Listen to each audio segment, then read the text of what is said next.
খাইতেছো? কেন বোন ভাত খাইতেছি? আপু আমি তা নিজের চোখে দেখতেছি যে তুমি ভাত খাইতেছো, কিন্তু তুমি পান্তা ভাত কেন খাইতেছো, তা পেঁয়াজ আর কাঁচামরিচ দিয়ে? মোনা, ও ঘরে যা খাইতে দিছি খাইতে দে। আর তুই দেখতেছিস না এখানে ছোট জামাইরে খাইতে দিছি, ছোট জামাইয়ের সামনে এগুলি কি শুরু করছিস তুই?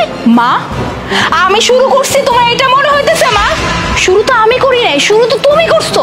এগুলো কি করছো মা? হ্যাঁ, এখানে বড় আপু আর দুলাভাই আসছে, তুমি তাদেরকে কি করছো? মাটিতে বসে পান্তা ভাত খাইতে দিছো।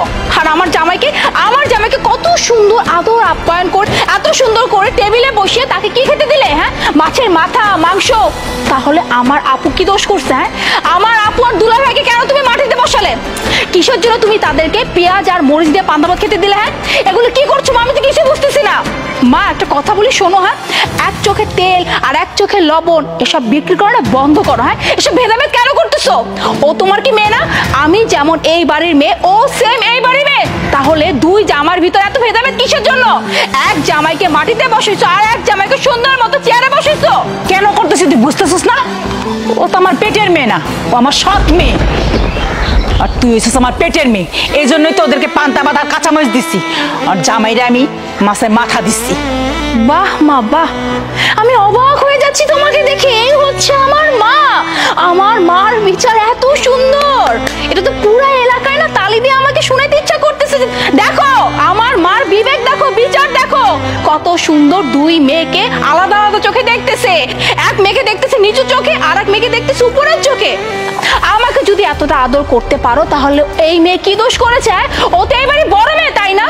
আমি যদি আদর পাই তাহলে তার থেকে বেশি আদর পাওয়া দরকার আমার আপুর, কারণ আপু এই পরিবারের বড় মেয়ে। তাহলে এত ভেদাভেদ কিসের জন্য? হ্যাঁ, আমার জামাইকে কত সুন্দর আদর যত্ন করে চেয়ার টেবিলে বসিয়ে আদর করে মুখে তুলে খাওয়াচ্ছ, আর আমার আপুকে কি করছো? হ্যাঁ, মাটিতে একটা পার্টি পর্যন্ত দাও না, একটা পার্টি তো দিতে পারতা, তাই না? হ্যাঁ, মাটিতে বসিয়ে কত সুন্দর পান্তা ভাত আর পেঁয়াজ দিছো, আবার বলতেছো যে তোর বোন কি তোর সাথে যায়। কিসের জন্য মা? আমরা দুই বোন কি রক্তের না? হ্যাঁ, তুমি মানতে পারো, হ্যাঁ তুমি মানতে পারো যে আমার আপু তোমার সৎ মেয়ে, কিন্তু আমি সেটা মানি না। কারণ কি জানো? কারণ আমার আপুর শরীরে যে রক্ত বইছে আমার শরীরে সেম রক্তই বইছে, কারণ আমাদের দুজনের বাবা না একজনই। তুমি আজীবন আমার আপুকে সৎ মেয়ে ভেবেছো, কিন্তু আমি কোনোদিন আমার আপুকে সৎ বোন না ভাবি না। কেন ভাবি না জানো? কারণ আমার আপু আমাকে অনেক ভালোবাসে, অনেক যত্ন করতো। তুমি তো নিজের চোখে দেখতেই পারতে না, সহ্যই করতে পারতে না, কিন্তু আমার আপু লুকিয়ে লুকিয়ে আমার কাছে আসতো, ভয়ে ভয়ে আসতো। কেন জানো? কারণ যদি তুমি দেখে পেলো তখন তো আমার আপুকে যা ইচ্ছা তাই না বলবে। কিন্তু আমার আপু কিন্তু তার দায়িত্ব থেকে নড়ে নাই, এক চুল পরিমাণ নড়ে নাই। সে সব সময় লুকিয়ে লুকিয়ে এসে আমাকে আদর করতো, যত্ন করতো, আমাকে হাতে তুলে খাওয়াতো। আর তুমি কিনা আমার সেই আপুকে এভাবে অপমান করতেছে? মা, তুমি আমাকে সব সময় বড় চোখে দেখো আর আমার আপুকে ছোট চোখে। তার কারণ কি? তার কারণ হচ্ছে আমার জামাই তো অনেক বড় লোক, অনেক টাকা পয়সার মালিক। আর আমার আপুর জামাই, তার তো টাকা পয়সা নাই, সে তো গ্রামে গঞ্জে থাকে, খেতে খামারে কাজ করে, এই জন্য তার কোনো মূল্যায়ন নেই, তাই না? মা একটা কথা বলো তো, হ্যাঁ তুমি এইরকম কিসের জন্য? তোমার বিচার এমন কেন? তোমার বিচার এত নিচু কিসের জন্য? এত ভেদাভেদ কেন আমার দুই বোনের মধ্যে? থাক বোন, তুই আর মায়ের কিছু কইস না। আমার ভাগ্যটা যদি এতই ভালো হইতো তাইলে জন্মের পর পর আমার মা মইরা যাইতো না। কিন্তু দেখ, এই মাই আমার এই বাড়িতে আশ্রয় দিছে, দুই বেলা ডাল ভাত খাইতে দিছে, মানুষ করছে, বড় কইরা এই কামলার লগে আমার বিয়া দিছে। বোন বিশ্বাস কর, আমি এই কামলাটার লগে অনেক ভালো আছি, আমারে কষ্ট দেয় না, আমি দুইটা কম ভাত খাই, ভালো আছি বোন। আর মাই যদি আমারে এই বাড়িতে আশ্রয় না দিত আমি তো রাস্তাঘাটে বড় হইতাম রে বোন, আমাদের শিয়াল কুত্তায় সিরা ভাইরা খাইতো। তুই আর মায়েরে কিছু কইস না। তোর দুলাভাই না আমার বাড়িতে গিয়া কইছে তুই জামাই লইয়া বাড়িতে আইছস। বিশ্বাস কর বোন, তোরে একটা নজর দেয়ার লাইগা আমি পাগলের মতো ছুটাইছি। আমার ওই না করছিল আইতে, কিন্তু বিশ্বাস কর আমি শুনি নাই। তোরে তো ছোটবেলাতেই আমি কাহে গোলে কইরা মানুষ করছি, তুই আমার সন্তানের মতো, তোর লাগে আমি আমার সন্তানও নেই নাই, আর তোরে আমি দেহুম না। এটাই কি হয় বোন কো? মাইরে কিছু কইস না তুই, আমি তোর দুলাভাইরে লই আমি ওখানেই যাইতেছি গা, তোর এমন করিস না। কি তোমার বোনটা দেখা হয়েছে?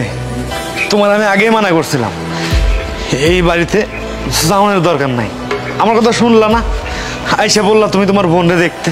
তোমার বোনরে যদি তোমার দেহের শখ মেটে তাইলে তুমি চলো, এই বাড়িতে আমি আর এক মুহূর্তে থাকুম না। চলো তুমি। না দুলা ভাই, আপনি কোথাও যাবেন না। আপনি এখান থেকে যদি যান তাহলে আপনি ন্যায্য বিচার পেয়ে তবেই যাবেন, তার আগে না। আর মা, তোমাকে একটা কথা বলি, হ্যাঁ, তুমি হয়তো ভুলে যেতে পারো কিন্তু আমি না কিচ্ছু ভুলি নাই। হ্যাঁ, আমার এই বোনটা এই ফ্যামিলির জন্য কি কি করছে এগুলো আমার সব কিছু মনে আছে। মা, তোমার কি এটা মনে পড়ে? হ্যাঁ, আমি যখন বিয়ে করে এই বাড়ি থেকে চলে যাই তখন তখন তোমার পাশে কে ছিল? এই বোন ছিল আমার। তুমি যখন অসুস্থ হয়ে পড়ছিল, তোমার আশেপাশে যখন কেউ ছিল না, তখন কে ছিল তোমার পাশে? এই আমার বড় বোন ছিল। সারা দিন রাত তোমার পাশে বসেছিল, তোমার সেবা যত্ন করতো। আর এই যে দুলাভাই, দুলাভাই তার সকল কাজকর্ম ছেড়ে এই বাড়িতে এসে বসেছিল শুধুমাত্র তোমার জন্য। যদি তোমার কোনো কিছু হয়ে যায়, যদি তোমার কিছু লাগে, যাতে করে তোমার কোনো বিপদ না হয়, এর জন্য এই বাড়িতে এসে পড়েছিল। আর আমার এই বোনটা সারাক্ষণ তোমার পাশে বসেছিল, কখন মার কি লাগবে না লাগবে, মার কি কষ্ট হচ্ছে না হচ্ছে, এগুলা করার জন্য। আমি তো শ্বশুরবাড়ি থেকে আসতে পারিনি, কারণ আমার তো নতুন নতুন বিয়ে হয়েছে, আমি চাইলে আসতে পারতাম না। শুধুমাত্র এই দুইটা মানুষ তোমার পাশে ছিল, তোমার পাশে থেকে তোমাকে সুস্থ করে তুলছে। আর তুমি কিনা এতটাই অকৃতজ্ঞ একজন মানুষ যে কিনা তার এই মেয়েকে শুধুমাত্র সৎ মেয়ে ভেবে এতদিন তুমি তাকে দূরে ঠেলে রাখছো। হ্যাঁ, কিসের জন্য মা? তুমি কি একটাবার এটা ভাবো না? হ্যাঁ, ও আমার পেটের মেয়ে না, ঠিক আছে, কিন্তু ও তো কোনোদিন আমাকে সৎ মা ভাবে না। ও সবসময় আমাকে আপন মায়ের মতোই দেখতো, মা বলে রাখতো। কিন্তু আফসোস যে আমার আপুটা তার মার কাছ থেকে কোনোদিন ভালোবাসা পায় না। বাহ, কত সুন্দর মা! আপনার এমন আচরণ দেখে আমার সত্যিই তালি দিতে অনেক মন চাচ্ছিল। সেই ভাবতেও অবাক লাগতেছে, একজন মায়ের মন মানসিকতা কেন এমন হবে? মোনা, তুমি না আমাকে বলছিলা তোমার মা অনেক ভালো একজন মানুষ, অনেক প্রশংসা করছিলা, এই তোমার মায়ের ভালো গুণ। আজকে আমাদের বিয়ের পরে এই প্রথম আমি শ্বশুর বাড়িতে আসছি। আসার পর থেকে তোমার মায়ের আচরণ আমি খুব সুন্দরভাবে লক্ষ্য করতেছি। এই মানুষটা আমাকে অনেক আদর আপ্যায়ন করতেছে। আর এই যে বড় দুলাভাই, তার সাথে যা ইচ্ছা তাই আচরণ করতেছে। এমনকি তাদেরকে খেতে দিল মাটিতে বসিয়ে পান্তা, মরিচ, পেঁয়াজ, এই সব কিছু। কেন মা? উনি কে? আপনার মেয়ের জামাই না? ও সরি, মাই মিস্টেক, আমি তো ভুল করে বলছি। আপনার তো এটা সৎ মেয়ে কখন আবার আপন হয় নাকি? এটা আপনার চিন্তা ভাবনা। একটা মা কিভাবে এমন চিন্তা করতে পারে? আপনি তো মায়ের জাত, মায়েদের কাছে তো সন্তানের কখনো কোনো ভেদাভেদ হয় না। আপনার আপন সন্তান নাকি আপনার সৎ সন্তান, এটা তো অনেক দূরের কথা। সবার আগে হচ্ছে আপনি একজন মা হয়ে দুইটা সন্তানের ভিতরে এমন ভেদাভেদ পায়? আজকে আমি বড় লোক, আমার কোটি কোটি টাকা আছে, আপনার মেয়েকে আমি অনেক সুখে রাখছি, দ্যাটস ওয়াই আপনি আমাকে অনেক সুন্দরভাবে আপ্যায়ন করতেছেন। আমার কখন কি লাগবে, কোথায় কি লাগবে, আমি কি খাবো, এই সব কিছু নিয়ে আপনি একদম অস্থির হয়ে গেছেন। কিন্তু আরেকদিকে এই যে আপনার বড় জামাই, তাকে আপনি খেতে দিচ্ছেন তো দিচ্ছেন পান্তা ভাত সাথে পেঁয়াজ আর মরিচ। ছি, এরকম ভেদাভেদ কেন? আপনার এই বড় মেয়ে আপনার জন্য কি না করছে আমি সব কিছু জানি। আপনাদের এই পরিবার সম্পর্কে আমি অনেক কিছু জানি। আমি যেই বাড়িতে বিয়ে করছি, আমার বউ যেই বাড়িতে বড় হয়েছে, সেই বাড়ির সম্পর্কে এতটুকু নলেজ কিন্তু আমার আছে। এই যে এই মানুষটা আপনার বড় মেয়ে, তাকে আপনি সৎ মেয়ে বলতে বলতে বলতে বলতে আজকে সেই মেয়েটা এই অবস্থানে এসে দাঁড়াচ্ছে।